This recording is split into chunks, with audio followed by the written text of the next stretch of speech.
Hiring across the U.S. continued to surge in October, showing signs of the nation's job market still remains tight. Employers added 261,000 jobs last month. That's down from 315,000 in September, but more than economists' expectations. The unemployment rate rose slightly to 3.7% from 3.5% in September. The latest report comes as the Federal Reserve tries to curb inflation by hiking interest rates in an effort to soften the labor market. For more, I want to bring in Jacob Sonenshine. He is a markets reporter at Barron's. Thank you so much for making time to crunch these numbers with us. The employment figures show job growth is slowing, but very gradually. So tell us how that impacts the way in which the Fed assesses the labor market. Look, obviously the Fed needs to see the labor market cool down. We are starting to see that. I mean, let's start there. That is starting to happen. The unemployment rate going up a little bit, just a tick here, and wage growth 4.7% year over year, but not the 5% we saw in the last result.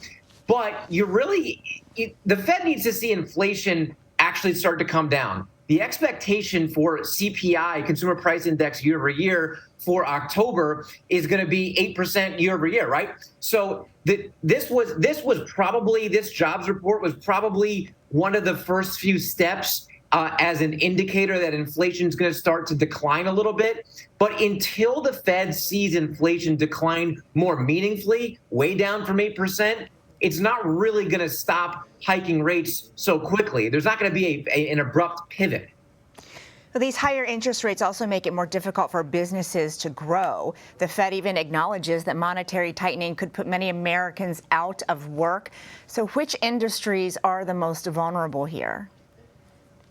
And first of all, the effect of higher rates, as you mentioned, it hasn't really fully been seen yet, right? So monetary policy operates on a lag. So we're probably going to see the rate of inflation decline a little bit sooner than people expect. In terms of industries, let's think cyclical. Let's think about the industries that are most economically sensitive. So that's manufacturing, consumer discretionary, but I'm not necessarily talking about the tech-focused, companies like Amazon or eBay, right? Maybe, but restaurants, retail, autos. Some of those. By the way, some of the auto stocks are really cheap now, maybe for a reason.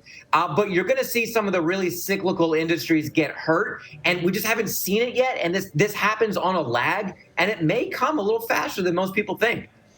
Well, many companies, including some retail giants, will be hiring seasonal workers for the holidays. I'm already hearing Christmas music everywhere. Could that also factor into the Fed's efforts to bring down inflation?